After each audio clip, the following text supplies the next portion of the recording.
देखिए, अपने सरल व्यक्तित्व और देश सेवा की भावना से माननीय मंत्री जतिन प्रसाद, जिन्होंने हमेशा से ही जनता के दिल में एक प्यार बनाए रखा है, और जब भी वो चुनाव के क्षेत्र में परीक्षा के तौर पर उतरे हैं तो उन्होंने हमेशा उसमें जीत हासिल की है। तो चलिए अब कार्यक्रम में आगे बढ़ेंगे और मैं माननीय मंत्री जी से गुजारिश करूंगी कि प्लीज़ वो मंच पर आएँ और 2 शब्द कहें अपने अनुभवों और ज्ञान को लेकर। हाँ जी, जोरदार तालियां मंत्री जी के लिए।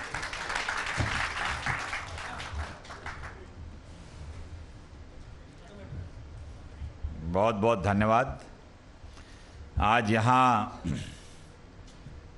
आपके लोकप्रिय और मुझे बताया गया है कि न्यूज़ नेशन यूपी का सबसे लोकप्रिय और वाइडली वॉच्ड चैनल है, और क्योंकि मैं भी उत्तर प्रदेश का ही हूँ तो ये मेरा सौभाग्य है कि श्री मनीष गरोला जी, जिनका मेरा और मेरे परिवार से काफ़ी पुराना रिश्ता निकला जब मैं इनसे परिचय हुआ, तो आज मुझे सौभाग्य प्राप्त हुआ है। मैं धन्यवाद दूंगा कि आपने मुझे इस अपने चैनल के इस कार्यक्रम में आमंत्रित किया है।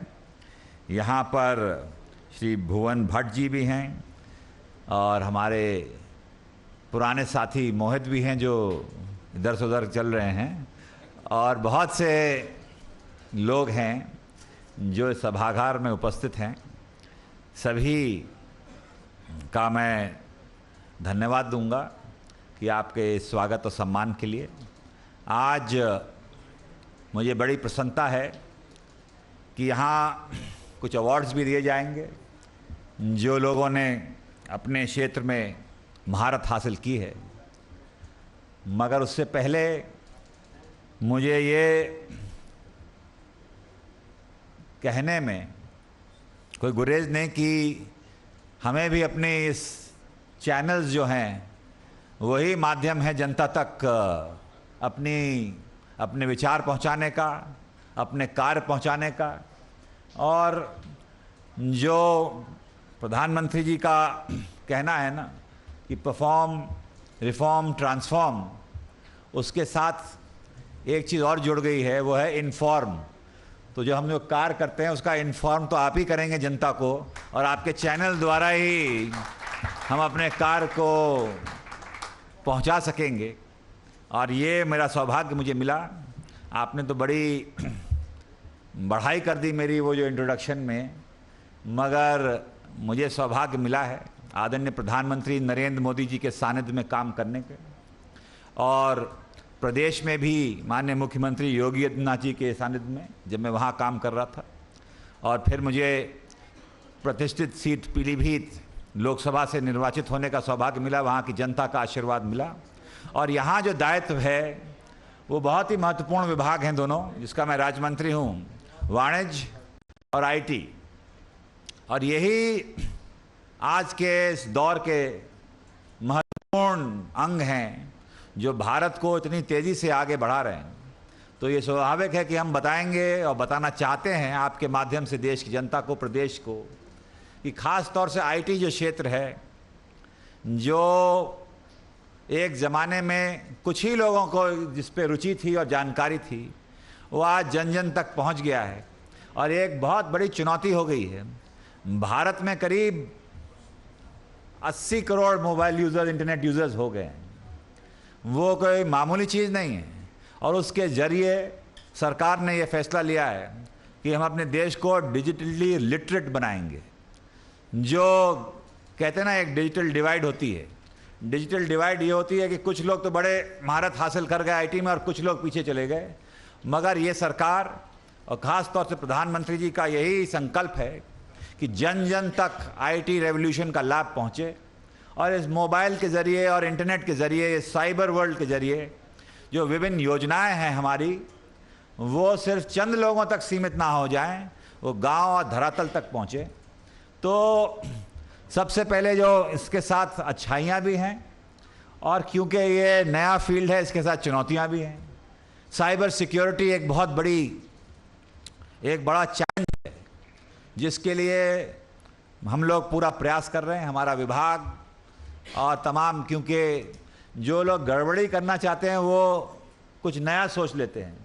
तो सरकार भी पूरी तरीके से मैं आश्वस्त करना चाहता हूँ कि हम लोग साइबर से स्पेस को अपनी बहुत सिक्योर कर रहे हैं, और साइबर स्पेस सिक्योर इसलिए करनी पड़ेगी कि पहले तो जब वॉरफेयर होता था ना, लड़ाई होती थी, वो सेनाओं की होती थी और हथियार की होती थी, मगर अब आने वाले समय में साइबर वॉरफेयर होगा, और वो लोग डिसरप्ट करते हैं, जिससे हमारा इंटरनेट में जैसे बैंकिंग है, हमारे एयरलाइंस हैं, हमारे फ़ोन हैं, हमारा संचार है, हमारे कम्युनिकेशन है।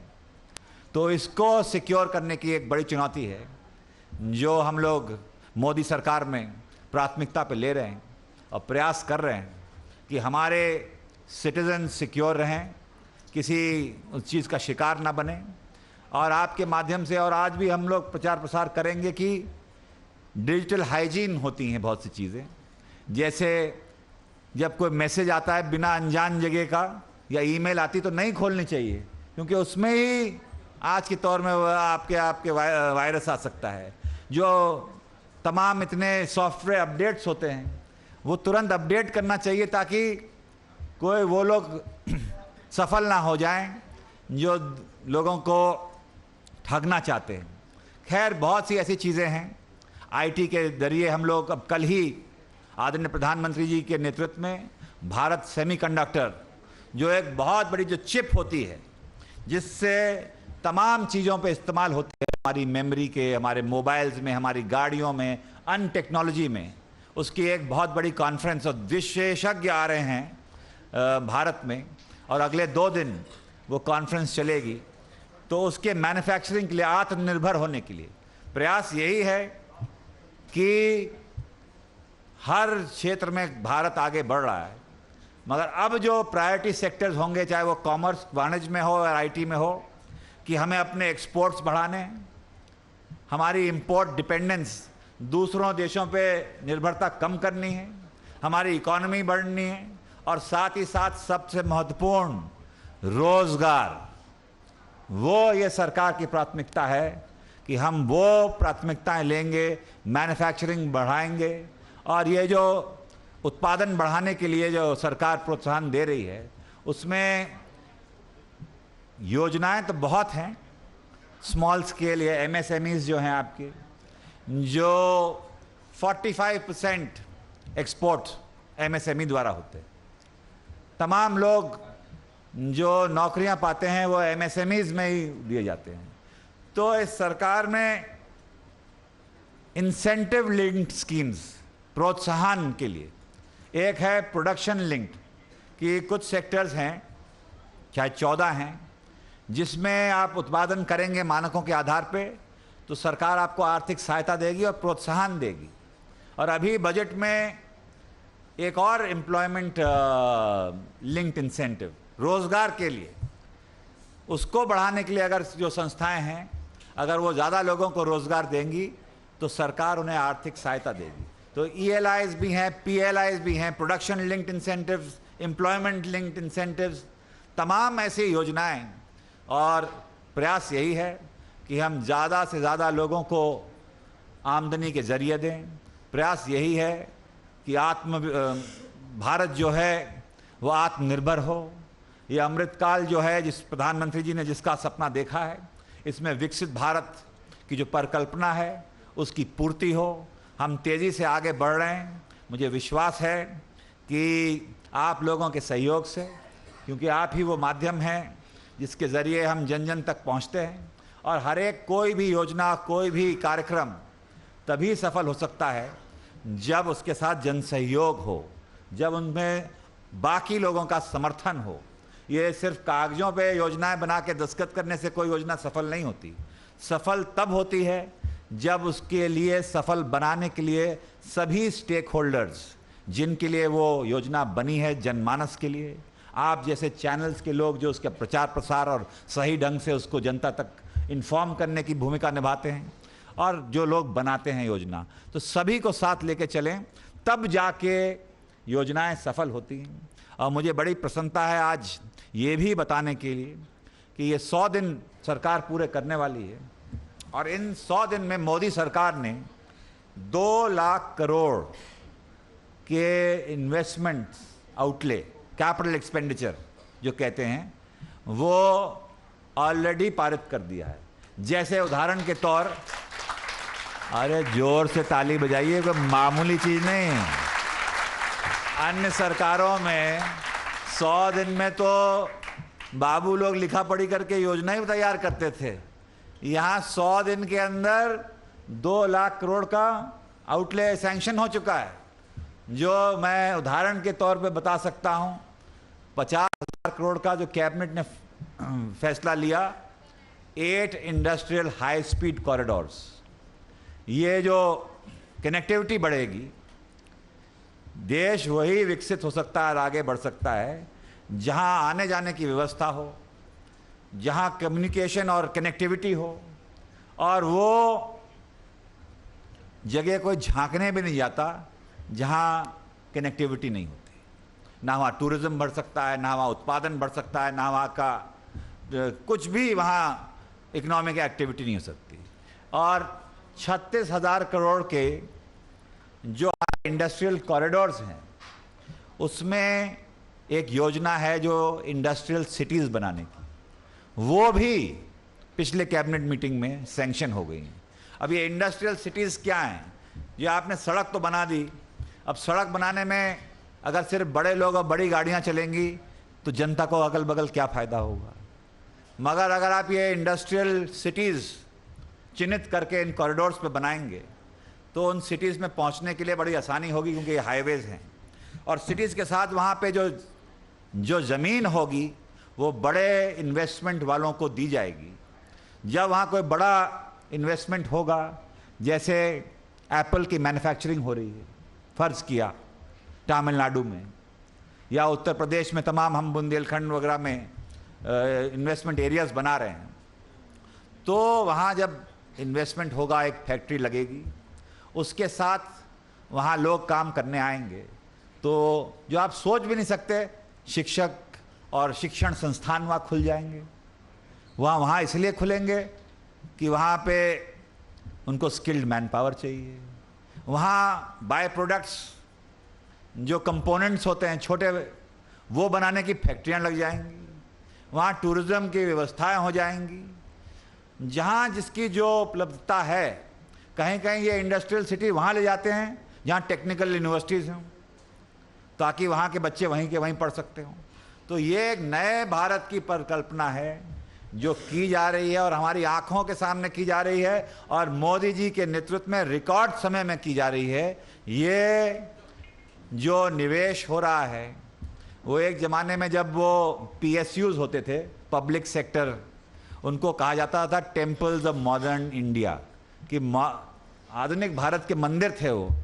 मगर वो ज़माने अब ख़त्म। अब ये जो नया इन्वेस्टमेंट हो रहा है, जो नई टेक्नोलॉजीज़ हैं, जो नए सेक्टर्स हैं, उस पर ध्यान दिया जा रहा है। तो गैरोला जी, आज मैं ज़्यादा नहीं बताऊंगा, क्योंकि हम नेता लोगों को माइक मिल जाता है ना, तो फिर रुकते नहीं हैं। और मैं भी अपने आप को, मैंने खुद भी असेस करना चाहिए। जब मैं नया नया राजनीति में आया था तो बोलना ही नहीं पसंद करता था, तो 2 मिनट में ही भाषण खत्म हो जाता था। अब जैसे जैसे चुनाव लड़ते गए हैं, भाषण की लेंथ भी बढ़ती चली जा रही है, तो वो मैं नहीं चाहूँगा। मगर मैं ये चाहूँगा कि आप मुझे आगे और आमंत्रित करें।